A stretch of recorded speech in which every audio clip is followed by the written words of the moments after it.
Hello, my name is Steve Wellens. This video is going to show you how to use one of the most powerful but overlooked features in the Visual Studio Editor, temporary macros. Before you start using this feature, please back up your data. For this example, I'm going to create a function that returns supplemental error information for exceptions you get when you get errors trying to email from your program. Here's the exception handler that displays the exception text. I want to get more information about this, so I'm going to right click, go to definition, and here's the class that describes the exception. Inside this class I can see it has the status code. I want to drill down further, go to the definition, and here's all the enums the status code can be set to. Now I can pick one of these, copy it, get rid of this window, get rid of that window, go to the online help, I would paste it in here, do a search, and I would find this. Here's a list of all those enums and a description for each one. I want this information in my program so I can display it to the user. I'm going to drag with the mouse to select it, then copy it, go back to the program, and I've already dummied up a function here. This function takes that enum and I want it to return a string with the description. So I'm going to paste that information in here. Control V to paste. Well, it looks just terrible. Before we begin recording a macro, I got to tell you about two tricks. It's important where you start the caret, and it's important where you leave the caret off. So I'm going to want the caret at the beginning of the line. The second trick is with finds. You can't do a find inside of a macro. Otherwise, every time you do the find, it's going to prompt you for the text to search for. So I want to get the find set up now. Control F, and I want to search for the space, carriage return. Dismiss this box. The find is set up. Get back to the beginning of the line. Now I'm going to start recording the macro. Control Shift R.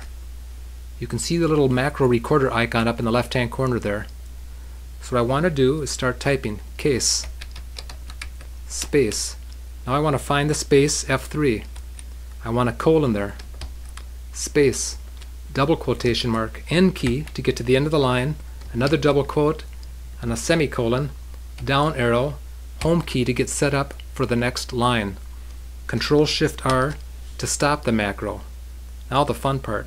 Control Shift P to play it back. Control Shift P. Control Shift P.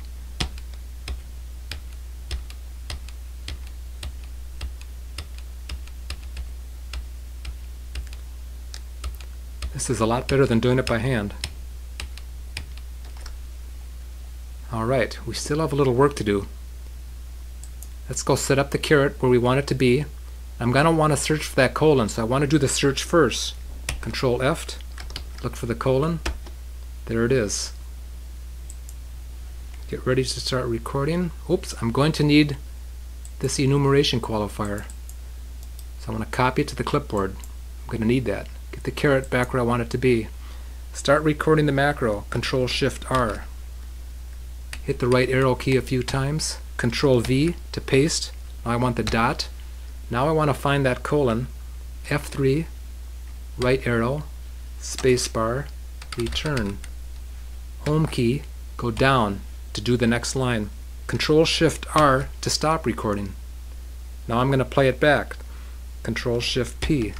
Control Shift P, and off we go. If you go too far, you can do Control Z to undo it. That looks pretty good. Now this isn't important, but let's see if it runs.